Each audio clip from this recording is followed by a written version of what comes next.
First of all, it should be noted that in a pure semiconductor, there are equal numbers of electrons, which are negatively charged particles, and holes, which possess a net positive charge. The most basic semiconductors are silicon or germanium, both of which are tetravalent, that is, they have 4 valence electrons on the outermost shell. Because 8 electrons is a stable number, one more or one less electron will change the charge of the atom. In a tetrahedral arrangement, each electron forms covalent bonds with 4 surrounding atoms. Let's simplify the model to make it easier to understand.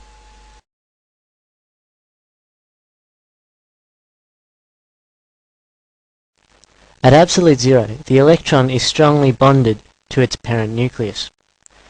However, if heat is applied, the thermal energy may become greater than the energy binding the electron to the nucleus.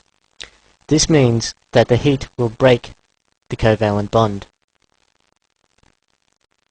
The bond is broken, sending the electron from the valence band into the conduction band, leaving in its place a positive charge, or a hole.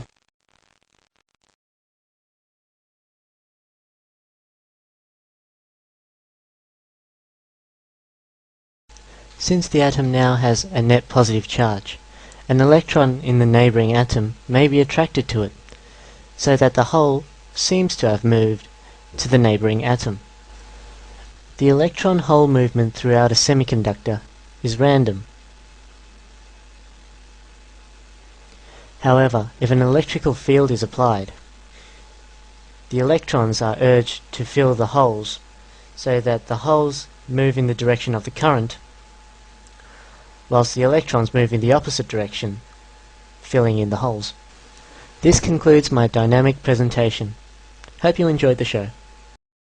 Let us know about the valence band, conduction band and forbidden energy gap. The electrons in inner shells are strongly bound to the nucleus. A band which is occupied by the valence electrons or a band having highest energy is defined as a valence band. The valence band may be partially or completely filled. This band can never be empty. In some materials, the valence electrons are loosely attached to the nucleus. Even at room temperature, some of the valence electrons can leave the valence band. These are called as free electrons. They are responsible for conduction of current in a conductor and are henceforth called as conduction electrons. The band occupied by these electrons is called a conduction band. This band may be an empty band or partially filled band.